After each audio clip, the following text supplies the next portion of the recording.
c'est ça le repos de l'esprit, c'est de s'abandonner pleinement à son âme, parce que ton âme connaît le plan parfait. C'est pas qu'elle connaît et qu'elle veut pas te le dire, c'est qu'elle est le plan parfait. Donc à partir du moment que tu laisses ton âme prendre le contrôle sur ta vie, et que tu dis à ton mental, prends du plaisir à être au service de mon âme, ça a changé ma vie. Bienvenue et merci d'être avec nous. Voici une nouvelle rencontre. Julien Onfray est installé sur les canapés. Bonjour Julien. Bonjour Marc. Merci d'être là, merci d'avoir fait le déplacement, merci de parler de libération, merci de parler de présence, merci de parler de la vie. Oui, tout simplement la vie. Et de votre parcours de vie. Oui. Est-ce que ce parcours de vie est difficile à raconter ? C'est long, mais on peut faire un petit résumé. En fait, j'ai été, quand j'étais beaucoup plus jeune, j'étais dans les chevaux. J'avais une personne dans ma famille qui était régisseur de haras, donc déjà j'ai baigné avec, dans l'univers des avec chevaux, une soixantaine de chevaux. Mes parents n'étaient pas du tout là-dedans, pas du tout. Mon père était commercial, c'était pas du tout son dada, on va dire. Moi, je voulais œuvrer là-dedans, je voulais faire mes études dans le monde du cheval. Mes parents n'ont pas voulu, donc je me suis dirigé dans les études de commerce, que pas du tout ce que je voulais en fait. Ouais. Hein. Et par dépit. Par dépit, oui. Par dépit. Et puis bon, j'ai vécu aussi cette adolescence très frustrée parce que je voulais. Moi, c'était les chevaux, c'était la nature, c'est tout ça. Donc, j'étais très loin du costume qu'il fallait mettre. Jusqu'au jour, mon père est décédé en fait. Mon père s'est suicidé. Ça va faire 9-10 ans maintenant. Vous aviez quel âge donc à l'époque ? J'en ai 43, oui. Oui, ça va faire. J'avais 34 ans. Ouais. Et là, en fait, tout a basculé dans ma vie. Parce que avant le décès de mon père, moi, j'étais dans l'événementiel, dans tout ce qui touche au spectacle, au showbiz et tout ça. J'étais là-dedans. Rien à voir avec le monde des chevaux. Et quand mon père est décédé, je me suis posé cette question, à qui je vais plaire maintenant? Parce que tout ce que vous faisiez était en rapport au fait de plaire à mon père. De plaire à votre père. Et pourtant, il m'a jamais demandé quoi que ce soit, en fait. Et là, en fait, quand mon père est décédé, il y a eu ce drame-là, et puis j'ai tout arrêté, en fait. Tout arrêté, l'événementiel, tout ça. J'avais vraiment besoin de prendre du temps pour moi. Et puis, il y a eu pendant quelques mois une période où il fallait bien travailler. Donc, j'avais un ami qui m'avait proposé un poste sur des paquebots à Saint-Nazaire, tout ça. Et j'ai eu un accident, en fait. J'ai eu déchirement des ligaments. Et quelques semaines, j'avais des impatiences. C'est-à-dire que ça circulait pas sur mes jambes. Et on me disait d'aller voir un acupuncteur. Et tout est parti de là, en fait, de mon histoire après avec les chevaux. Alors déjà, moi, avoir un acupuncteur, c'était compliqué parce que on fait une piqûre, j'aime pas trop. Et cette personne-là me voit, je rentre dans son bureau, elle me dit, vous êtes magnétiseur. Moi, je fais non. Elle me fait si. Je le saurais quand même. et en fait, elle m'a dit, mais c'est simple, je vous veux dans mon cabinet. En tant que magnétiseur, je ne savais même pas. Et vous ne connaissiez cette personne, ni d'Ève ni d'Adam? Non. De rien du tout? Non, et je ne savais même pas ce qu'on faisait, en fait, dans le magnétisme. Je connaissais rien, en fait, de ça. J'avais lu dans des bouquins, mais je savais que j'avais quelque chose. Parce que j'ai passé toute une période, on pourra en parler un petit peu avant ça, qui était un peu dans la spiritualité. Et là, en fait, ça a commencé où elle m'a dit tu mets tes mains sur les gens et tu verras comment ça se passe. Et ça a été très vite où je faisais à peu près plus de 1000 personnes à l'année. Ah oui. Donc c'est beaucoup de gens. Et puis il y a eu quelques mois après, justement, j'ai été au jumping de la Baule. Et puis je vais derrière à la piste d'entraînement. Et j'ai une cavalière qui arrive, je vois son cheval qui est juste devant moi. Et ce cheval me regarde et je me sens complètement aspiré dans son regard. Mais complètement, je me suis senti partir comme si je rentrais en lui. Et c'est un effet assez spécial.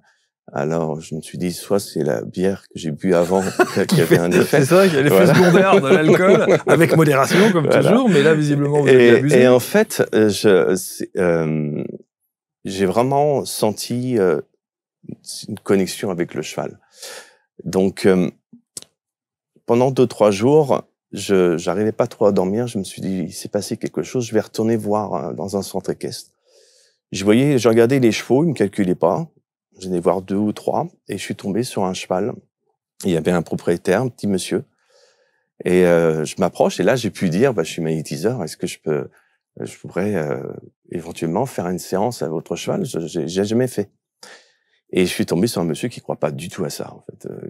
Voilà, qui me dit, moi, je crois pas à tes bêtises, à tout ça. Il me dit, mais écoute, si ça me coûte rien, tu peux revenir demain. Et je reviens le lendemain à 15h, je pose mes mains sur le cheval, rebelote, je me sens aspiré par le cheval. Et cette connexion, elle a duré plusieurs mois, dans le sens où toutes les semaines je venais, et le cheval me faisait voir où je mettais mes mains, et j'ai commencé à avoir une relation, une connaissance avec le langage du cheval à partir de là. Et puis, une fois ça, le propriétaire est parti avec son cheval, je l'ai jamais revu, et ça a commencé. C'est-à-dire qu'après, j'ai beaucoup voyagé, j'ai beaucoup été dans le monde des chevaux de course, dans le CSO, en très haut niveau, où je soignais beaucoup de chevaux. En tant que magnétiseur. En tant que magnétiseur. Mais j'ai eu cette phase avec l'humain, où je soignais l'humain, et après il y a eu les chevaux, mais je soignais cette période-là tout ce qui touchait au physique, à la matière. Par exemple, même l'humain, c'était les zonas, l'eczéma, problèmes de peau. Les chevaux, c'était pareil. Et ça a évolué. Je suis passé des problématiques de la matière, du corps, à l'émotionnel. Ouais. Donc, et c'est venu comme ça, où j'avais après au cabinet des gens qui s'écroulaient en larmes dans le cabinet sans que je leur parle quoi que ce soit. Du magnétisme à l'énergétique? À la libération émotionnelle. À la libération émotionnelle. Libération émotionnelle. Et les chevaux, c'est venu comme ça aussi. Et plus en plus, la vie m'a amené des chevaux extrêmement compliqués, vraiment agressifs, qui ont été violentés par l'humain, où je passais entre le vétérinaire et l'abattoir, quoi. C'est-à-dire qu'il fallait trouver une solution. C'était la dernière chance du cheval, quoi. Oui, c'est comme il disait, si tu fais quelque chose, sinon ça va au couteau. Hein. Voilà, c'est comme ça qu'on employait les mots. Et là, ça a été véritablement une formation avec les chevaux, où justement, où je parle de libérer l'être originel, tout est venu à partir de là, où j'ai compris que il n'y avait pas de méthode, il n'y avait pas de protocole à faire. C'est-à-dire que si j'étais dans une attente, dans une méthode, dans un protocole vis-à-vis de ces chevaux-là, je mettais ma vie en danger. Et les chevaux me faisaient comprendre, seul, ta présence suffit. Mais c'est très difficile parce que l'ego veut absolument faire des choses. C'est-à-dire qu'on nous conditionne que il faut pour... J'ai vécu un voyage extraordinaire. C'est vraiment un voyage à travers soi. Je suis repartie dans des moments de vie qui étaient très intenses. Imaginez-vous plonger dans les profondeurs de votre âme et découvrir des secrets enfouis depuis des siècles. Excitant, n'est-ce pas? Je suis Frédéric Barbet, expert en hypnothérapie et les explorations des vies antérieures. Et je vous invite à vivre une expérience absolument unique et transformatrice, les mémoires du temps. Avant de mourir, j'ai pu modifier et régler le problème, quelque chose de ma vie antérieure qui me gêne dans ma vie actuelle. Je suis retournée dans un temps que j'ai déjà exploré, mais pas sous cet angle-là, au Moyen-Âge. Mais cette fois-ci, c'était très positif. C'était très fort, j'ai vécu beaucoup de choses et je pense que j'ai appris des choses qui vont pouvoir m'aider aussi pour avancer, pour comprendre pourquoi je suis là. Lors de nos soirées exceptionnelles avec ABC Talk, je vous propose de lever le voile sur ces mystères. Ensemble, nous allons entreprendre un voyage fascinant à travers le temps et l'espace. Grâce à des techniques avancées d'hypnose, du son et de l'image, vous avez là l'opportunité de revivre des moments clés de vos vies antérieures en direct avec moi et en sécurité. C'est une véritable aventure intérieure qui vous attend et je mettrai toute mon expertise à votre service pour vous guider dans cette exploration captivante. Ne manquez pas cette occasion unique de transformer votre vie en comprenant votre passé. Préparez-vous à une soirée remplie de révélations, d'émotions et de découvertes sur vous-même. Faut être dans une action pour recevoir. Mais ça veut dire que c'est évidemment passionnant de savoir comment est-ce que vous en êtes arrivé à l'expertise que vous avez aujourd'hui, mais c'est plus que du magnétisme avec les chevaux, c'est une communication animale. Ou c'est un tout. C'est-à-dire qu'aujourd'hui, j'ai vraiment compris que seule la présence de son âme, et ça on va en parler de l'âme, devient la manifestation divine. C'est-à-dire que parce qu'on change la vibration de l'atmosphère. Aujourd'hui, je peux intervenir sur des chevaux, et des chevaux à 10-15 mètres, je vais les endormir sans les toucher. Juste par de reconnaître qui je suis. Et c'est-à-dire que moi, je parle du parfum qu'on émane. La première chose que les animaux font, là on va parler des chevaux, mais c'est pareil pour tous les animaux, ils viennent nous sentir. Sentir le parfum que l'on émane, savoir si c'est confortable ou inconfortable. Mais nous, l'humain, on est exactement la même chose. Un enfant vient, il peut être allé avec un inconnu parce qu'ils se sont inspirés. Et les animaux, c'est ça, de comprendre, quand tu reconnais le parfum que tu émanes, ils vont sentir les vertus de ton parfum. Ouais. Hein? Comme je prends l'exemple de la lavande, tu auras beau regarder la lavande, ça va aller quelques secondes. Par contre, si tu respires la lavande, tu auras la manifestation de ses vertus. Et avec les animaux, c'est pareil. Donc les chevaux, quand tu reconnais pleinement ta présence, ton parfum va émaner, ils vont respirer. Et quand tu es cet état, les vertus de l'âme, c'est la paix, c'est la joie, l'émerveillement. Tu prends un bébé, il est dans l'émerveillement, dans la jouissance de la vie. Et à partir de là, tu vas créer une relation de confiance avec le cheval. Ce n'est pas notamment avec une cravache et tout ça, que tu vas créer une relation de confiance. C'est d'être fier, de sentir légitime d'émaner ce parfum. Quand tu reconnais ta présence, la présence de l'âme, devient ta prestance. En fait, tu vas émaner, rayonner. Voilà, comme une personne pourrait dire, cette personne, elle a une prestance ou elle a une aura. Voilà. C'est pour ça que je parle de la densité de l'âme. On a tous une âme, et on va en parler après de l'âme, si tu veux bien. Mais c'est la densité. Quand tu reconnais la présence de ton âme, tu deviens la manifestation divine. Divine, ça veut dire briller. Hein. Et c'est ça que les chevaux y ressentent. C'est-à-dire qu'en contact avec les chevaux, tu changes la vibration de l'atmosphère. Mais pas obligatoirement, l'atmosphère n'est pas qu'à l'extérieur, hein, elle est aussi à l'intérieur des personnes.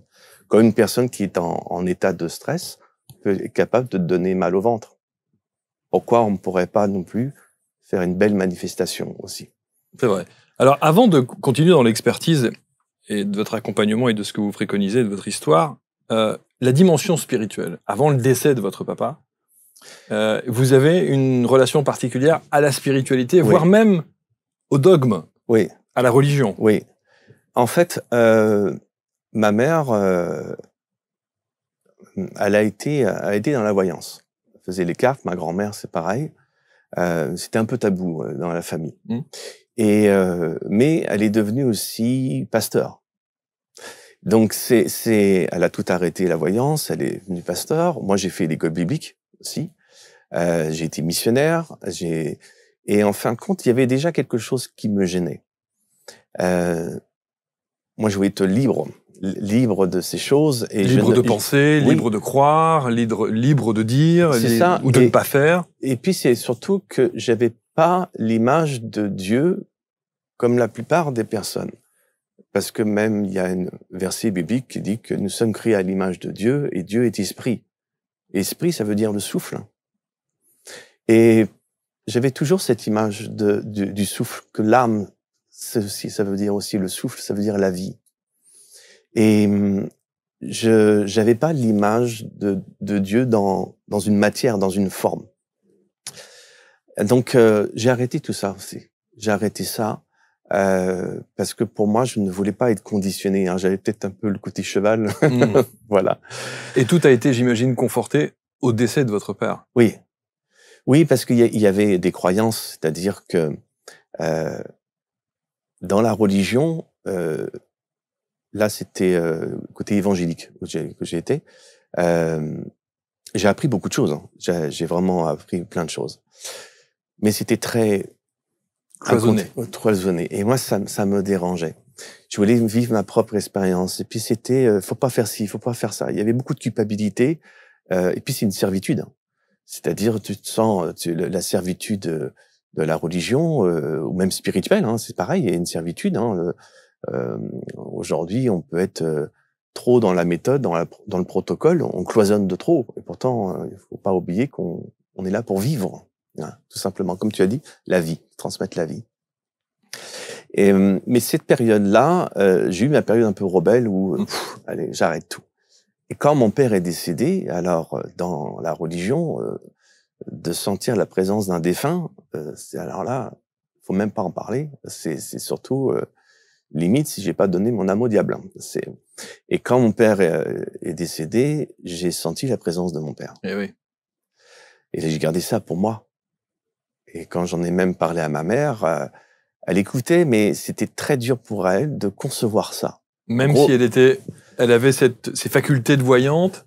Oui, mais en fait, elle a renoncé à tout ça. Ouais, c'est ça. Voilà. Et parce qu'on lui a dit que c'était pas bien et toutes ces choses. Et c'est son choix. Hein. Mais quand, en fait, mes parents avaient une grande maison et puis mon père, quand il s'est suicidé, il n'avait plus rien. Donc, ma mère était obligée de vendre. Mais à chaque fois, au niveau des compromis de vente, ça s'annulait la veille. Et ma mère était vraiment dans une difficulté financière. Et j'avais dit à ma mère, écoute, je vais le dire à papa. Et en fait, c'était un mardi, j'étais tout seul dans la maison de ma mère. Et j'ai dit à mon père de laisser cette maison-là. La maison, elle a été signée le samedi qui suit, elle a été vendue. Et tout ça, en fait, ça a été ce démarrage aussi où je me suis dit, OK, tout ce que j'ai appris, corbeille, page blanche. Je me laisse, j'ai le droit de faire des erreurs, j'accepte. Et je me suis laissé porter par la vie. Et c'est là que j'ai compris beaucoup de choses que déjà la notion de l'âme. Pourquoi je parle de l'être originel? Parce que le mot âme est très galvaudé aujourd'hui. Pourtant, si on regarde dans un dictionnaire, ça veut dire la vie, ça veut dire le souffle. Nous sommes un souffle de vie. C'est cette image, les femmes, quand qu'ils accouchent, donnent naissance à une âme, à un souffle. Ce qui est intéressant, c'est qu'on les met dans l'hyperventilation pour donner un souffle. Et une personne qui décède, juste avant... Elle part d'un souffle. Elle est dans l'hyperventilation avant de décrocher. Et tout ça, ça a été une prise de conscience au niveau du souffle. Il y a un mot en hébreu qui dit « roua », ça veut dire la vie, et c'est parti de là, toute ma relation aussi avec les chevaux. C'est de pas avoir, quand je suis avec les chevaux, ou faire de la libération émotionnelle, c'est un tout, hein, c'est l'énergétique, c'est tout. C'est avoir cette conscience de la respiration consciente, inspirée aussi, et qu'on peut changer la vibration de l'atmosphère. Les chevaux, les anciens guérisseurs, on les appelait les souffleurs. Les chevaux, ils viennent à côté, ils viennent vous souffler. Et ce qui est comme bon nombre d'animaux, j'imagine. Oui. Ils le font tous. Oui, oui. Mais ce qui est intéressant, c'est que le cheval est une proie. Nous sommes des prédateurs. C'est quand même une relation qui est assez spéciale, hein, d'avoir la confiance que la proie accorde une confiance d'un prédateur. C'est quand même intéressant. Alors qu'il est tellement plus puissant que nous. Oui. Psychologiquement, psychiquement et physiquement. Oui. Il est plus fort que nous. Oui, parce qu'il est libre. Et J'ai fait un voyage au Texas où j'ai vu les chevaux sauvages qui n'avaient pas de lien du tout avec l'humain. Et c'est pour ça que j'ai parlé de l'être originel. Quand je suis arrivé là-bas, j'ai vu ces chevaux qui étaient très curieux, qui étaient vraiment qui voulaient venir voir l'humain parce qu'ils ont aucune notion de peur, tout ça. Alors c'est sûr, on lève les bras, ça part, hein, voilà. Sûr. Mais très curieux. Et je m'étais dit, mais toute l'image qu'on fait des chevaux sauvages, qui est agressif, qui peut taper, tout ça. Au bout de 2 heures, j'étais à côté d'eux, je les caressais. Mais parce que vous avez sans doute ce lien que d'autres n'ont pas. C'est-à-dire que le souffle Oui. qu'ils ont pu émettre envers vous, ils ont sans doute ressenti qu'il y avait quelque chose d'autre que les autres humains n'ont pas. Oui, alors ça, on me l'a souvent J'imagine. dit. Donc ils ont dû sentir que vous aviez une relation particulière, sans doute un langage inconscient particulier. On m'a souvent dit que justement les chevaux me reconnaissent comme un cheval. Sans doute. Et c'est une parce que quand je suis avec les chevaux, je les lis comme un livre ouvert. C'est-à-dire que c'est des choses qui n'est pas écrit dans un bouquin. Je vais avoir une relation avec eux où ils vont se coucher à côté, tout ça. Et même j'ai des personnes qui me disent, mais ça fait 20 ans ou 15 ans que je suis avec mon cheval, j'ai jamais eu une relation où il vous voit 3 minutes, il est à côté de vous. Ça, parce que il y a aussi, je sais qui je suis. C'est ça qui est intéressant pour les chevaux. C'est de reconnaître qui on est. Et puis d'avoir cette notion du souffle, de cette respiration. Parce que quand je fais des immersions, je dis aux gens, devenez le poumon du lieu. C'est-à-dire que quand je suis avec les chevaux, je deviens le poumon du lieu. Donc on peut avoir 15-20 chevaux, ils vont s'endormir. Ce n'est pas le but de faire de la soumission, c'est que les vertus de l'âme, c'est la paix. Donc obligatoirement, il y a l'apaisement. Après, il y a des signes. Le cheval peut se mettre à bâiller, peut se coucher, peut avoir d'autres signes. Voilà. Est-ce que ça, c'est un bâillement ou c'est Oui, c'est un bâillement. Ça, c'est un bâillement, ça C'est un bâillement. C'est un bâillement. Ça, c'est justement le fait en libération. C'est un ancien cheval de course qui a été réformé et qui avait des gros blocages émotionnels. Donc, à un moment donné, juste à l'observer et d'être à l'écoute et de lui permettre de transmuter ses émotions, c'est qu'il lâche complètement. Mais est-ce que c'est de l'ordre du ressenti ou c'est de l'ordre de la clairaudience? Est-ce que vous entendez le cheval quand il communique avec vous? C'est un tout. Je comprends. Vous voyez ce que je veux dire? Parfois, on a dans la communication animale des gens qui vous disent « Ah ben moi, j'ai communiqué avec un cheval et le cheval m'a bien fait comprendre et il m'a dit « Mais pourquoi mon maître est comme ça ?» ou « Pourquoi on me met là ?» ou « J'aime pas du tout la nourriture qu'on est en train de m'apporter, etc., etc. » Vous avez ce genre de message-là? Ça se présente de cette manière-là? Je peux avoir ces messages, mais aujourd'hui, j'ai compris beaucoup de choses par rapport aux émotions. Je vais parler de ça. Ça va répondre à ta question, Marc. Quand je faisais la libération émotionnelle, justement, j'apprenais aux gens à analyser les émotions et je me suis rendu compte que c'était une erreur. Et c'est bien ce que les chevaux m'ont bien fait comprendre. Il y a des émotions, mais moi, je vais parler du cœur du silence. C'est-à-dire que d'être avec eux, c'est d'être au cœur du silence. C'est là où il y a rien, mais c'est là où il y a la vie. Tout, ouais. C'est tout simplement, c'est ne pas analyser, ne pas mentaliser, ne pas interpréter. C'est-à-dire que tu as le droit d'avoir une émotion, l'émotion doit te traverser. Quand tu analyses une émotion, elle se fige. Et tu ne la transmutes pas. C'est beaucoup de personnes, moi, qui me disent, Julien, on m'a prédit beaucoup de choses dans ma vie, mais il n'y a rien qui se passe. Mais si tu pouvais enlever le doigt du film de ta vie sur pause, les choses vont évoluer. Nous sommes un flux d'énergie. Donc, quand je vois les chevaux, je vais ressentir, mais je n'analyse pas l'émotion. Je vais la traverser. Oui, mais le fait de ressentir, il faut la retranscrire pour l'expliquer aux gens qui sont, par exemple, quand vous êtes en immersion ou quand vous faites des week-ends d'immersion, par exemple. Le cheval est là. Oui, Vous ressentez une émotion. oui. Mais cette émotion, pour l'expliquer aux gens qui sont autour, il faut bien que vous mettiez des mots. Donc, il faut bien l'analyser, Pas besoin. non? Non. Non, non. C'est-à-dire que analyser une émotion, c'est comme un tableau. C'est-à-dire qu'on peut être 10 à regarder un tableau, avoir 10 perceptions différentes. Même l'artiste n'aura pas obligatoirement la bonne perception. Moi, si je parle de colère, ça sera peut-être pas la même image que toi. Parce qu'on n'a pas le même passé, ou on peut avoir une similitude. Les chevaux, c'est pareil. C'est-à-dire que quand je fais des immersions, je vais amener les gens à apaiser le mental, mais à être dans le cœur du silence. Donc, l'espace de vide. Et quand on a l'espace de vide, il y a l'émotion dominante qui apparaissent. Donc, tout se fait naturellement. Tout se transmute naturellement. Ce qui est important de savoir, c'est que la libération, c'est d'être confortable dans l'inconfort.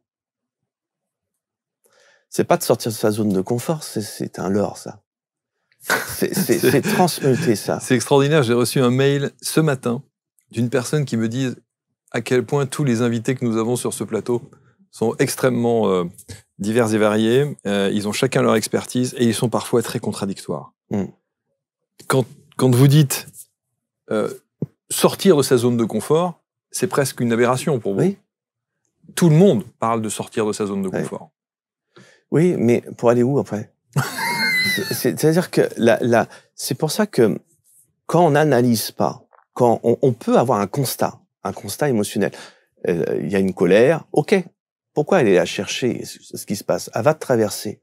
Une émotion doit te traverser, elle doit pas être figée. Oui, mais il faut qu'on la comprenne.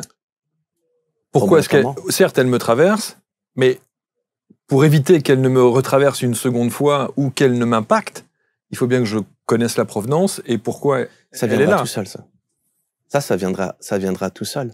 Mais par expérience, j'ai des personnes qui sont, ça fait des années qu'ils sont bloqués parce qu'ils essaient de comprendre et en fin de compte, ils ont oublié de vivre. Oui, ils n'avancent pas.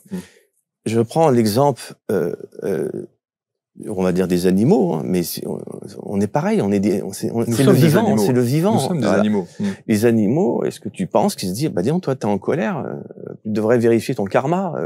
Ils se la posent pas cette question. Les enfants, ils se la posent pas. Un enfant, il peut tomber par terre, il va se mettre à hurler, t'as l'impression qu'on est en train de lui couper la jambe. 3 secondes après, il joue avec son frère parce que il a exprimé son émotion. Quand beaucoup de gens vont se dire, je suis en colère. Donc, ils s'associent à la colère. Au lieu de se dire, j'ai un sentiment de colère qui me traverse. C'est pas pareil. Il y a une émotion, moi je parle dans les immersions, je dis émotion décompression. C'est-à-dire que, quand tu as une émotion, bah, respire. Déjà, c'est là. Tu vas transmuter par la respiration, par le souffle. C'est accepter d'être dans l'inconfort. C'est-à-dire que quand tu n'acceptes pas la situation, c'est la situation qui a l'emprise sur toi. Ça veut pas dire que c'est youpi, voilà, c'est accepter d'arriver dans l'inconfort. Mais quand tu es dans l'inconfort, c'est sourire à ton âme. C'est faire confiance à son âme. Et l'âme n'a pas besoin de prouver à qui que ce soit qu'elle existe. Elle est. Et je surprends beaucoup les gens en parlant de ça, c'est que plus on fait confiance à son être, moins on est dans l'empathie. On est dans la compassion, mais il n'y a pas d'empathie. Comme la plupart des animaux n'ont pas d'empathie. C'est vraiment laisser son âme traverser. L'âme, elle est à la fois à l'intérieur de toi, mais elle est à la fois à l'extérieur de toi. Elle te traverse. C'est parce que les gens ont une image du corps, que nous sommes conditionnés, que nous sommes figés, fermés. Alors après, les gens vont dire, nous sommes une âme, incarnée dans la matière pour vivre une expérience spirituelle. Oui. Donc nous sommes une âme incarnée dans un corps, qui est donc ce véhicule. C'est un véhicule, oui. Voilà. Donc, j'ai le sentiment parfois, quand vous parlez de l'âme, que vous dissociez ça complètement. C'est pas le même discours que celui que j'entends ou celui que je viens de vous présenter. Moi, je dis, nous sommes une âme incarnée dans la matière pour vivre une expérience spirituelle. Visiblement, vous vous dites autre chose. Vous dites que l'âme ne fait que nous traverser. L'âme, elle est à l'intérieur de toi, mais elle émane de toi. C'est pour ça que la plupart des gens vont penser, j'ai une âme, voilà, elle est à l'intérieur de moi. Attention au micro. Voilà. Et mais dans le subconscient, ils sont figés. Si tu reconnais que ton âme, elle est à la fois à l'intérieur et à l'extérieur de toi. C'est ça la densité de l'âme. Quand tu reconnais la densité de ton âme, elle émane très loin. Parce que on a 99,9% de cellules vides. Quelqu'un qui décède, si on enlève tout l'air dans son corps, il finit dans une boîte à chaussures. Voilà. C'est cette image-là déjà qu'il faut voir. C'est pour ça que je parle du parfum que l'on émane. C'est laisser le parfum émaner de ces cellules. Mais bien sûr, l'âme est à l'intérieur. Alors aujourd'hui, Julien, il y a une vraie question qui se pose. Comment est-ce que vous vous définissez? Parce que vous avez parlé de magnétisme, vous avez parlé évidemment de cette relation que vous avez avec les animaux, et je pense qu'on est sur de la communication animale plus. Je pense qu'on est aussi au cœur d'une médiumnité que vous n'avez pas encore annoncée, parce que le mot, je ne sais pas pourquoi, tous ces gens qui aujourd'hui accompagnent ont du mal à se dire médium et tout. Moi, je pense que vous l'êtes. Je pense que vous avez ces facultés-là, évidemment. Donc, comment est-ce que vous vous définissez? Vous faites des conférences, vous accompagnez des gens, vous faites des immersions, vous faites des week-ends. Mais... Oui. Alors, vous êtes un thérapeute? Oui, thérapeute, on pourrait dire thérapeutique. J'ai eu des cartes de visite marquées thérapeutique. Mais ce qui me définit, c'est le nom de mon âme. Ah oui, alors c'est ça, le nom de votre âme. Adhéna. Adhéna. Voilà. Alors d'où ça sort, ça? D'où ça sort, ça a été inspiré il y a à peu près 1 an et demi, 2 ans. Pourtant, ça faisait des années que j'exerce quand même, où j'ai entendu le nom de mon âme. Et sur le moment, quand j'ai entendu mon âme, j'étais pas d'accord. Pour moi, ça faisait très féminin. Je me suis dit, je peux pas avoir un nom un peu de gladiateur.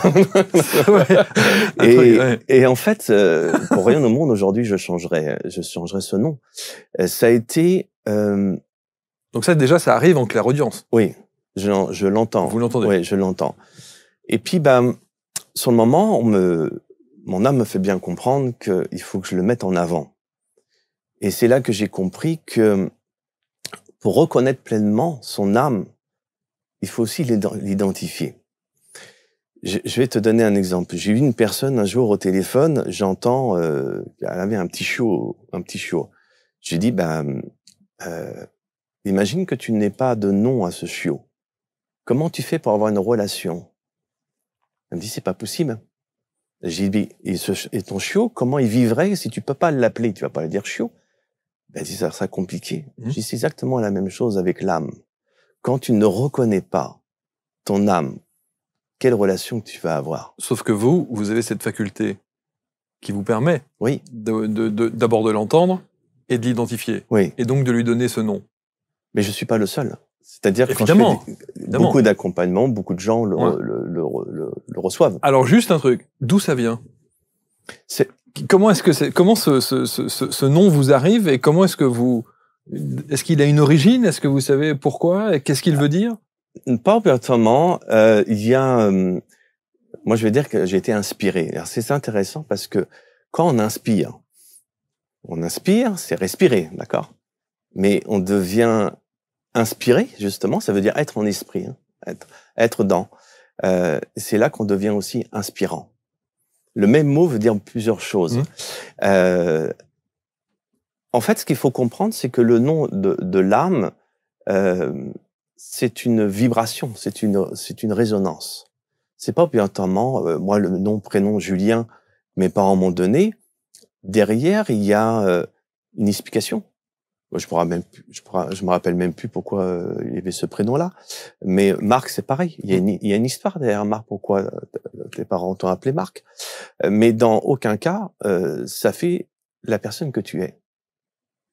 C'est-à-dire que Julien, c'est la personnalité, c'est mon corps, voilà. Mais c'est pas qui je suis. Tout ce qu'il y a là a été créé par l'imagination, a été inspiré, a été nommé. On peut faire un tableau, et s'il n'y a pas de nom sur le tableau, ça n'a aucune valeur. Là, c'est une table, donc ça peut être fait par un ébéniste, on va dire. À la base, c'est un meuble. Mais si c'est pas défini une table, ça n'a aucune valeur. C'est pareil pour l'âme. Quand tu reconnais pas, je dis souvent, on n'est pas venu faire une mission de vie. Ça, c'est un leurre. On est venu œuvrer sa présence. Mais s'il y avait une mission, c'est de reconnaître pleinement qui on est. Tu as quel âge, Marc? 55. 55. Il y a 56 ans, tu savais qui tu étais. Bien sûr. Voilà. Bien Donc sûr. c'est comme ça qu'il Je suis faut convaincu vivre de ça. aujourd'hui. Mm. C'est-à-dire qu'on vit cette expérience dans le corps, mais il faut reconnaître, et il faut honorer et célébrer son âme. Et c'est ça qui est important. Quand tu reconnais, tu deviens la manifestation. Aujourd'hui, vous vous sentez plus quoi, Julien, Adhéna? Les deux. Les deux, ouais, j'imagine. Ouais, Alors, je vais te donner une métaphore par rapport à ça qui explique bien. Je parle de la chenille et du papillon. La chenille, on va dire, c'est Julien, c'est la matière, il a besoin de choses, voilà. Mais dans la chenille, il y a un papillon à la base qui n'a pas éclos, ok. Mais une fois que la chenille devient papillon, dans le papillon, il y a la chenille. Bien sûr. C'est exactement C'est la même chose, exactement. C'est-à-dire que avant que Adhéna apparaisse pleinement, il y avait mon âme, donc le papillon, qui n'avait pas éclos. Et aujourd'hui, Adhéna prend toute sa place et je le fais au nom de mon âme, au nom d'Adhéna. Et tout ce que j'œuvre, je le fais. Je suis pas dissocié. C'est-à-dire qu'il n'y a pas Julien et Adhéna, c'est les deux. C'est pas schizo, hein. Non, je suis pas schizophrène. Et c'est ça qui est important. C'est-à-dire que à mon subconscient, si je dis j'ai envie de davantage sentir la présence de mon âme, je comprends pas en fait. Si je dis je veux sentir davantage la présence d'Adhéna, j'ai mis un mot dessus. Et tout ce qui a été créé a été verbalisé. Quand tu mets un nom, tu donnes vie aussi à ces choses. L'histoire, comme pour le petit chiot, à partir du moment que tu mets un nom, tu as une relation. Alors, il faut pas attendre ouvertement d'avoir un nom. Le nom, il vient. Mais ça change beaucoup de choses. C'est pour ça que on a eu des témoignages bouleversants de mamans qui ont fait des fausses couches et qui ont nommé Oui. l'enfant. Parce que à partir du moment où tu donnes vie. Ouais. Donc c'est un beau témoignage par rapport à ça aussi, ça. Mais toute chose est nommée et si tu lui donnes pas vie, comment tu peux avoir une relation? J'ai des gens qui me disent mais tu peux pas me dire mon nom d'âme. Alors déjà c'est très ça arrive, mais c'est très rare que je le donne. Si vous entendez le mien pendant l'émission, faut pas hésiter, hein, balancez-le, je veux bien le connaître. Hein. Mais un truc un peu. Ouais, un gladiateur. Un gladiateur. J'ai compris. Mais c'est vrai que ça, c'est très intimiste, c'est ce que j'ai dit. C'est sûr, c'est très intime. Après ça viendra quand ça doit venir. Mais à partir du moment que déjà alors j'ai une personne que je connais qui s'appelle Marie et qui m'avait demandé, elle me dit moi j'ai besoin d'avoir mon nom d'âme. J'ai dit mais est-ce que tu as un prénom que tu aimes bien? Je lui dis on va pas attendre. Elle me dit j'aime bien Éléonore, c'est mon deuxième prénom mais ça serait trop facile. Et le lendemain, elle va dans une brasserie et il y a le serveur qui lui arrive avec une bouteille d'eau et marqué Éléonore dessus. Donc, elle a compris que c'était un signe de ces choses. Mais justement, c'est que se laisser inspirer, s'il y a des personnes qui ont des noms, prenez ce nom. Ça se trouve, ça peut être changé 3 semaines après, mais à partir du moment qu'on on verbalise, il y a une autre relation avec son âme. Qu'est-ce que ça vous apporte aujourd'hui de savoir ça? De savoir que le nom de votre âme, c'est Adhéna? Ça a fusionné, en fait. Justement, entre ma personnalité et mon âme. C'est la pièce du puzzle qui Oui. vous manquait. Ouais. Et donc, du coup, ça matche bien. Oui. Et donc, l'être que vous êtes aujourd'hui est dans sa globalité en ayant... C'est l'alignement. Ouais. C'est ça, l'alignement. C'est l'alignement. Ouais. Donc, il faudrait que tout le monde connaisse le nom de son âme. Pour le coup, ça permettrait peut-être d'équilibrer. Oui, après, ça viendra au moment venu. Ce qui est important, c'est déjà d'honorer sa présence. C'est d'être conscient d'avoir la présence, de sentir la présence de sa présence. C'est déjà ça. Ça, c'est important. Et je le vois avec les chevaux. Les chevaux, c'est quand on reconnaît sa présence, son parfum. C'est ça, savourer son parfum, honorer son parfum. C'est se sentir légitime d'être qui on est, en fait. Et on revient aux vertus de l'âme, c'est la paix, c'est la jouissance, l'émerveillement. Est-ce que Julien ou Adena, je sais pas comment je dois vous appeler pour le coup maintenant, alors, est-ce que y a des chevaux qui ne vous aiment pas? Alors, c'est très intéressant cette question, Marc. Je vais répondre à une globalité, même sur l'humain. Quand tu reconnais qui tu es, il y a beaucoup de personnes qui veulent devenir des guérisseurs ou des guérisseuses. J'explique aux gens, faut comprendre que quand tu reconnais qui tu es, tu vas amener les gens dans un inconfort. C'est-à-dire que moi j'ai des immersions, je peux même avoir des personnes qui peuvent me détester les premières heures parce que je les mets dans l'inconfort. Il y a des chevaux, c'est pareil. Il y a des chevaux qui sont venus m'agresser et tout ça parce que ce qui va émaner de moi va faire jaillir l'émotion dominante. Donc, mais je suis préparé, je suis conscient de ça.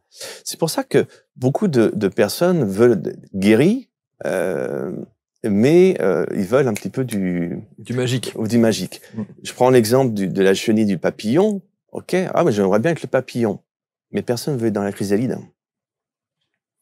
La chrysalide, c'est un grand processus alchimique. Hein, c'est la transmutation, transformation, et c'est là le cœur du silence. C'est pour laisser le processus, il ne faut pas analyser, mentaliser, interpréter. Il faut laisser la vie être tout simplement la vie. Et c'est les choses que, oui, quand on laisse le processus faire, tout vient naturellement. En fait. Qui sont les gens qui font appel à vous? Alors, il y a plusieurs domaines. J'ai des domaines sur vraiment des personnes spécialisées dans les chevaux, qui veulent que je leur apprenne, on va dire, le côté chuchoteur. Voilà. Il parle à l'oreille des chevaux. Il est là. Le chuchoteur, en fait, c'est ce que je dis souvent. C'est pas obligatoirement d'éduquer le cheval. Chuchoter, c'est souffler à l'esprit du cheval. Il y a cette expression qu'on dit souvent, qu'est-ce qu'on te souffle à l'oreille? On revient encore avec le souffle. C'est l'âme. Donc, il y a des professionnels, des moniteurs, des instructeurs, des cavaliers professionnels qui me demandent comment avoir une relation avec le cheval. Après, il y a sous forme de thérapie, des personnes qui vont me demander de vivre une immersion avec moi, avec les chevaux en liberté. Qui se fait où alors pour le coup? Alors, avant, ça se faisait un peu partout en France et à l'étranger, où j'allais dans différents endroits. Là, je viens de déménager depuis une semaine en Vendée, donc ça va se faire chez moi. Mais je vais garder aussi quelques endroits, même à l'étranger, ou des lieux atypiques que j'aime bien. Voilà, tout ça, je mettrai tout ça sur mon site internet. Ouais, on mettra les liens autour de la vidéo hein, pour entrer en contact avec vous. Et donc, il y a après, il y a les personnes où je fais, qui n'ont pas de rapport avec les chevaux, où je fais justement comme ce soir des soirées sur la libération de l'être originel, où il y a une partie de conférence et une partie de manifestation, où les gens vivent justement cette libération de l'âme. Et cette libération de l'âme peut se faire au contact du cheval? Oui. Se fait au contact du cheval. Le cheval, c'est un amplificateur. Hein. Ouais. Ça va très vite. Hein. Mais il y a toute une préparation. Je vais les amener dans ce cœur du silence. Parce que ça va très vite avec le cheval. Et puis après, moi, j'utilise le langage de mon âme. C'est-à-dire que parler français, pour moi, ce serait un dialecte, et le langage de mon âme, c'est encore autre chose. Quand je fais les conférences ou les manifestations, je vais parler un langage. Voilà. Donc, langage. Bah, je peux le faire tout à l'heure, à la fin, si vous voulez. Je peux même faire un soin pour tout le monde, mais j'utilise un langage. Alors, il y en a qui vont parler de langage galactique, ou moi, j'aime pas trop ces mots-là. Le langage de lumière. Oui, le langage de lumière, c'est le langage de l'âme. C'est un langage de vibratoire. Et que vous utilisez pour le contact avec les chevaux ou pas? Pour les soins, en fait, je laisse pleinement mon âme créer une impulsion. Si j'avais, je vais en dire, tout à l'heure tu me parlais si tu es thérapeute ou magnétiseur, je crée des impulsions de vie aux gens, ça c'est sûr. Il y a beaucoup de phrases les gens me disent, il y a un avant et un après. C'est impulsé. Je suis pas là pour dire aux gens ce qu'ils doivent faire. C'est de les amener pour moi au cœur du silence et laisser pleinement la vie faire son job. Je vous pose cette question parce que on a plus ou moins des similitudes dans nos parcours respectifs, et notamment avec nos pères. Ils sont pas partis de la même manière, mais très tôt. Est-ce que vous avez le sentiment aujourd'hui que votre père vous permet d'être celui que vous êtes aujourd'hui? Oui. Oui, je sais qu'il m'a accompagné. Ma grand-mère aussi, qui est décédée, qui était une fan de chevaux. Voilà, il y a des sourires de la vie qui voilà. Mais sur votre parcours, on se rend bien compte quand même entre une mère qui fait de la voyance, qui tient les cartes, une grand-mère idem, cette éducation religieuse, très ancrée en tout cas dans la religion que vous avez eue, la dimension spirituelle, la connexion avec les chevaux, je veux dire, tous les paramètres sont réunis quand même pour que vous soyez celui que vous êtes aujourd'hui. Hein. Oui, je suis conscient que la vie m'a bien amené des expériences que je te cache pas que sur le moment. Mais évidemment, au secours. Voilà. Évidemment. Mais c'est pour ça que je raconte pas la vie de quelqu'un d'autre. C'est ce que je vais apporter, c'est mon expérience de vie. Et il y a la religion, il y a la spiritualité, il y a la vie, en fait. Il faut peut-être revenir un peu à l'essentiel, tout simplement de vivre. C'est ça, c'est transmettre la vie, et c'est ce que tu fais à travers ABC Talk, c'est transmettre la vie. C'est ça, c'est donner un sourire. Alors c'est passionnant parce que je trouve que quand on voit par exemple cette image-là, comment il s'appelle lui? Indigo. Indigo. Alors, c'est vrai qu'il y a évidemment, on a monté une image, mais l'image originale, il pose sa tête comme ça, sur votre épaule.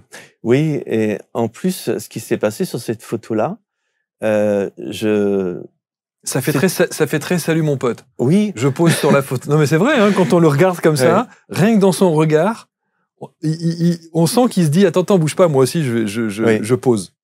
Cette photo, en fait, je voulais la faire pour mes soirées. Donc, alors moi qui n'ai pas du tout selfie, tout ça, donc je prends mon téléphone et je fais une photo. Il n'était pas là, hein. Tout ça. Et au moment que je prends la photo, il se glisse tout ça. Et je mets la photo. Et c'était, voilà, parce que c'était pour mes soirées, et je me suis dit, bah, il y a le cheval. Et même les soirées, ça a été une expérience parce que je voulais pas faire ça, en fait. Moi, l'humain, j'ai eu une période dans ma vie, j'ai eu comme de la phobie sur l'humain. Je pouvais plus les... Phobie sociale, presque? Je pouvais plus les encadrer. C'est vrai? Non. C'était après, pendant le confinement et tout ça, j'ai même arrêté mon cabinet et tout ça. Donc c'était les chevaux. Ouais. Mais quand mon âme m'a fait comprendre, rassemble le maximum de personnes pour libérer l'être originel, pour moi, c'était, oui, mais c'est avec les chevaux. Voilà. Il m'a fait comprendre qu'il y avait aussi des conférences, des salles et tout ça. La première salle que j'ai fait, juste avant que les gens arrivent, je me suis dit, mais qu'est-ce que je vais leur raconter, en fait? Moi, j'étais bien avec les chevaux. Et juste avant, j'ai senti la présence de mes chevaux dans le lieu. Je n'ai rien dit, j'ai rien dit à personne, j'ai senti, et c'est là que j'ai senti la présence de mon cheval et de ma jument qui s'appelle Indiana. Et j'ai pris une claque parce que là, en gros, c'est vis les choses en esprit. C'est-à-dire que qu'on soit dans la matière ou hors dans la matière, on est là. Et tout a pris un autre sens. Dans la soirée même où j'ai fait la soirée, j'ai des personnes qui sont venues me voir. Est-ce que c'est normal que j'ai vu des chevaux dans le lieu? Et pendant toutes les soirées que j'en fais pratiquement tous les jeudis, un peu partout en France, j'ai des gens qui ressentent la présence des chevaux. J'ai des gens qui me disent, ça sent le cheval dans la salle. C'est vraiment incroyable. Mais ça a été une expérience de comprendre que faut voir hors de la matière.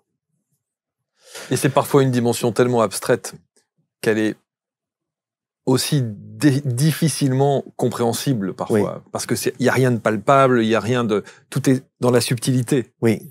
Et c'est souvent ça, j'ai toujours une pensée pour mes frères quand je dis ça, qui sont à l'opposé de tout ce qu'on est en train de se dire. Oui. Et qui me disent, on aimerait tellement pouvoir comprendre, ressentir ces choses-là, et c'est difficile parce que tout est assez subjectif. Oui. Oui, et c'est le cheval, c'est l'esprit libre, l'esprit de liberté. Qu'on soit dans les chevaux ou pas, tu regardes des films, des livres, on va parler de l'esprit du cheval, la crinière sous le vent et tout ça. Pourtant, spirit. Oui, spirit. Pourtant, tu regardes, l'humain les conditionne. Ouais. Et c'est là que quand je suis parti au Texas, c'est ça que j'ai vu. J'ai vu des personnes après les éduquer, les conditionner, où j'ai vu le cheval se résigner. Ouais. Et c'est là que je me suis dit, mais et nous, si on n'était pas conditionnés, voilà, ça serait quoi notre être originel? Parce qu'il faut savoir que le cheval, c'est l'esprit de liberté. Et on a l'opposé, on les conditionne. Tu prends le chien, meilleur ami de l'homme, le fidèle, bon, tu vas dans des refuges, tu verras l'infidélité de l'humain. La vache, c'est pareil. Moi, j'ai soigné des vaches. Pour moi, elles guérissent véritablement tout ce qui est notion du bassin, l'enfantement, les viols et toutes ces choses. Sans doute pour ça qu'elles sont sacrées dans certains pays. Mais qu'est-ce qu'on fait aujourd'hui? On lui enlève le veau, on enlève toutes ces choses-là. Donc, le terme « être originel » est venu de là, quand j'étais au Texas, dire, mais en fin de compte, si on n'était pas conditionné, si on nous avait pas résigné à ces choses, on serait quoi, en fait? C'est quoi notre être originel? Et c'est là que j'ai vu toute la servitude, que ce soit la servitude familiale, conjugale, dans la religion, de tout. On n'est que dans une servitude. Donc, déjà, la première chose, c'est se voir libre dans l'esprit, de voir hors matière. Libre, tout le monde veut être libre comme l'air. C'est pas la guérison que les gens cherchent. Ils cherchent la libération. C'est pour ça que le cheval, pour moi, ne guérit pas, libère. C'est passionnant parce que on a le sentiment, et en vous écoutant, et on le comprend très très bien, c'est que d'abord vous avez trouvé votre chemin de vie. Oui, oui. C'est déjà, je trouve que dans l'être-té de l'humanité, c'est quand même extraordinaire. Il y a des gens qui se chercheront, ils vont se chercher toute leur vie, et ils ne trouvent pas. Vous vous êtes trouvé quand même. Parce que j'ai arrêté d'analyser. J'ai arrêté d'analyser parce que justement, entre d'aller voir des personnes, j'en ai vu des personnes qui me disaient, bah, faut que tu sois là-dedans, faut que tu fasses. Alors il y avait toujours quelque chose au niveau de la guérison, voilà. Mais je cherchais. Et jusqu'à un moment donné, c'est ça le repos de l'esprit, c'est de s'abandonner pleinement à son âme, parce que ton âme connaît le plan parfait. C'est pas qu'elle connaît et qu'elle veut pas te le dire, c'est qu'elle est le plan parfait. Donc à partir du moment que tu laisses ton âme prendre le contrôle sur ta vie, et que tu dis à ton mental, prends du plaisir à être au service de mon âme, ça a changé ma vie. Ça a changé ma vie, parce que, bon, moi, Bélier, Ascendant, Scorpion, au niveau mental, j'étais bien, tout sabotage et tout, jusqu'à un moment donné où j'ai dit stop. J'ai dit à mon âme, prends le contrôle sur ma vie. Et voilà, et dire à mon mental, prends du plaisir à être au service de mon âme. Donc la fusion, elle s'est faite. Maintenant, mon mental, aujourd'hui, c'est extrêmement compliqué de penser. Je n'arrive pratiquement pas, en fait. C'est vraiment le vide, le cœur du silence, où je laisse complètement inspirer. Mais vous voyez, quand vous dites cette expression qui est incroyable, j'ai demandé à mon âme de prendre le dessus sur mon mental. Ouais. Même schématiquement, on le comprend. Le vivre. Ça n'a pas été simple au départ. Ouais. Tous les gens qui nous écoutent, moi le premier, qui sont parfois dans des difficultés, qui souffrent, voilà, pour X raisons, allons leur dire, mais demande à ton âme de prendre le dessus sur ton mental. C'est une notion complètement abstraite. Oui, parce qu'on a formaté les gens, conditionnés. Comment la mettre en application, ça? Par quel biais faire en sorte que cette âme prenne le dessus sur le mental? Alors, il y a plusieurs choses que je vais parler là-dessus. Je vais revenir sur, déjà, accepter d'être dans l'inconfort. Accepter de vivre des choses qui sont inconfortables. Déjà, arrêter de raisonner, de mentaliser, d'interpréter. Il y a une émotion, il y a quelque chose. OK. C'est-à-dire que beaucoup de gens veulent dans la lumière, mais n'acceptent pas leur part d'ombre. Comment on peut fusionner? Le chaud existe parce que le froid existe. Sinon, il n'y aurait pas ces deux polarités. C'est la même chose. C'est déjà accepter de ne pas savoir, accepter de ne pas contrôler. Et puis, il y a... c'est ce signe que je fais souvent à les immersions, c'est à son mental, c'est faire chut, juste ça. Et ça marche vraiment. Au départ, mon mental était très bien présent, puis je faisais chut. Et petit à petit, quand on commence à avoir un sentiment fort, c'est-à-dire que le sentiment doit être plus fort que l'émotion dominante. C'est pour ça que je parle de sourire à son âme. Quand on est dans l'inconfort, c'est sourire à son âme. Et obligatoirement, c'est donner de la valeur à son âme, donner de la confiance à son âme. Et son âme, l'âme, est là, conspire et collabore à ton bonheur. Et au départ, bien sûr, moi, mon mental, je le redis, pays ascendant Scorpion, je tenais à la table. Hein. Donc ça veut dire qu'à chaque fois que vous avez... Parce que ça, c'est un véritable outil. À chaque fois que vous avez une émotion que votre mental va essayer d'analyser... C'est ça. C'est ça, et créer un sourire. C'est créer un sourire. Ouais. Je vais te donner un exemple. Alors, ça va donner des conseils pour les chevaux.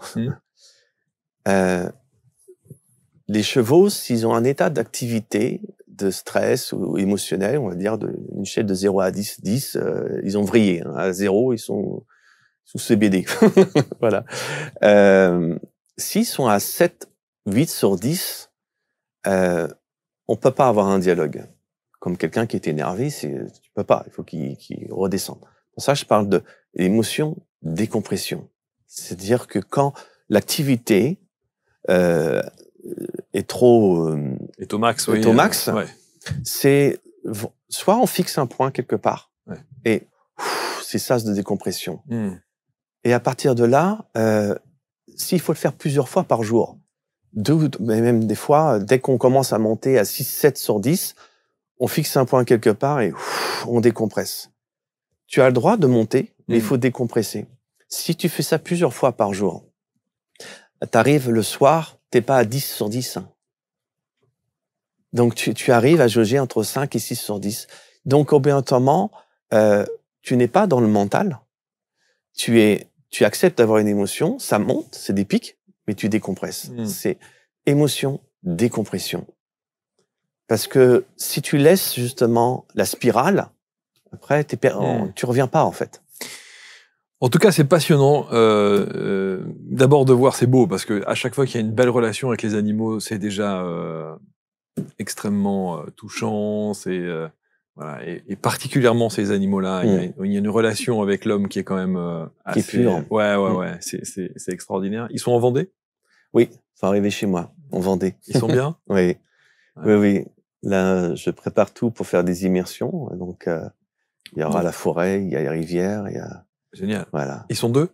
Là-bas, ils sont en tout, il y a 5. Ah, il y en a 5. Il y a 4 chevaux et un petit poney. Il y en aura d'autres qui vont arriver. Génial.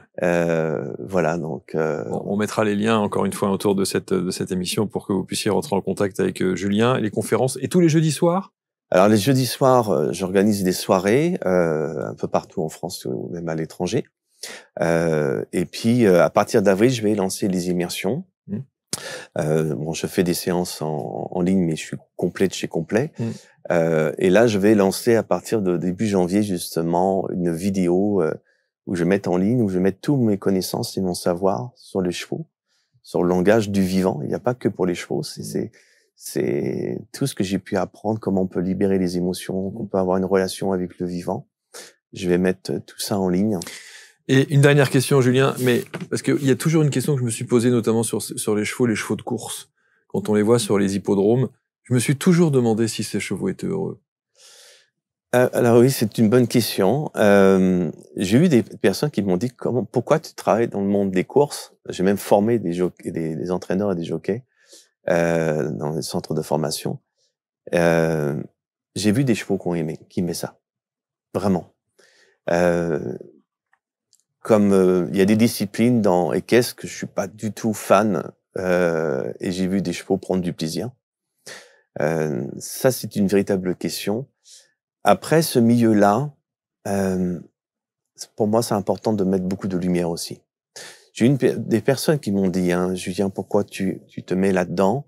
Je dis, si tu mets pas de lumière, si tu éclaires une bougie dans une pièce qui est éclairée, ça sert pas à grand-chose. Donc, aller mettre de la lumière là où il y en a besoin. Il y en a véritablement besoin parce que il y a beaucoup de gens qui croient bien faire parce qu'ils ne connaissent pas le langage du cheval.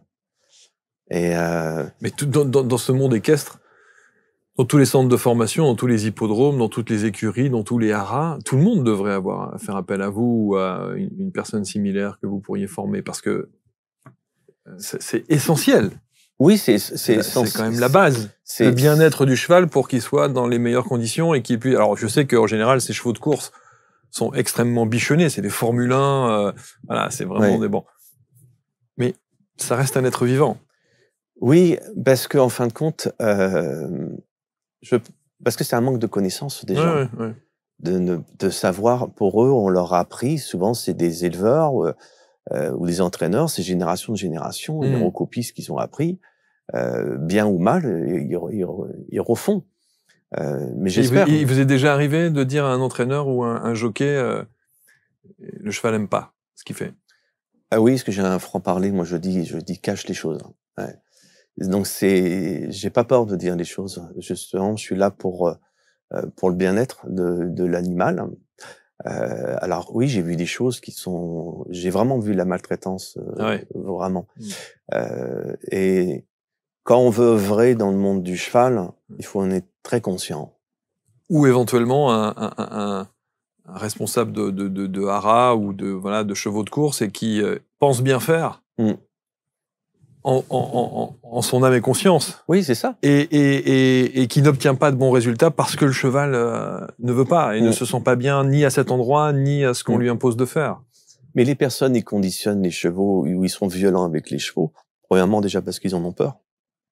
Et puis, ils ne connaissent pas le langage du cheval. Donc, ils pensent que le cheval pense humain. Donc, c'est pas possible. Donc, donc ils vont être dans un conditionnement. Et il y a des chevaux, comme moi, mes 2 chevaux, je les ai récupérés dans un sauvetage. C'était 2 trotteurs à la base, notamment une jument que j'ai qui a été tapée et qui avait un rapport avec l'humain destructeur. Ah oui, c'est-à-dire que avoyer l'humain, c'est je vais te tuer. directement. Mm. Et qu'aujourd'hui, elle est très douce, elle est avec moi et tout ça. Et Indigo, il était au fond d'un pré, et était un peu abandonné. Donc, et voilà, j'ai cette relation. Les immersions que je fais avec mes chevaux sont en totale liberté. Magnifique. J'en ai peur, mais magnifique. Ah ben, tu seras bienvenu. Avec grand plaisir. Bon, vous allez commenter, j'en suis sûr, parce que cette émission ne va pas vous laisser insensible. En tout cas, œuvrer à la libération de l'être originel à travers l'esprit du cheval. On en a longuement parlé dans cette émission. Merci infiniment. J'aurais terminé sur ce bâillement qu'on pourrait aussi considérer comme un sourire. Voilà, petit pépère qui a l'air qui a l'air content de là où il est, Oui. Ou qui doit peut-être, au travers de cette photo, la première inspiration qui me vient, c'est de dire sacré humain. Vous avez rien compris en fait. Vous n'avez rien compris. Ouais. Il lâche, c'est pleinement. Pour moi, c'est la vie. Ouais, bah oui, évidemment. C'est une relation extraordinaire et c'est. Je suis sûr que même parfois, vous devez arriver, rester des heures avec eux sans rien dire. Ah oui. Juste être dans ce silence et dans cette à regarder, à observer. Dans ce cœur du silence. Dans ce cœur du silence, ouais. Et en même temps tout passe. C'est ça. C'est là c'est ça qui est magnifique. de voir la vie, ouais. Être la vie. Ouais. Julien Onfray, merci infiniment. Donc, je sais pas si les gens vous saluent en disant ça va, Adena. Non, je pense pas. Non, salut Julien. J'ai les deux. C'est vrai, il y a des gens qui disent ça va, Adena. Ouais. Ah, c'est magnifique, c'est magnifique. Ouais. Merci d'être venu en tout cas. Merci Julien. Marc. Merci, c'était passionnant. Commentez avec bienveillance comme toujours. Vous partagez, on l'espère. Et puis on vous lit parce que c'est important pour que l'on puisse améliorer à chaque fois l'ensemble de nos productions. Prenez soin de vous, on se retrouve très vite pour une prochaine rencontre. Salut.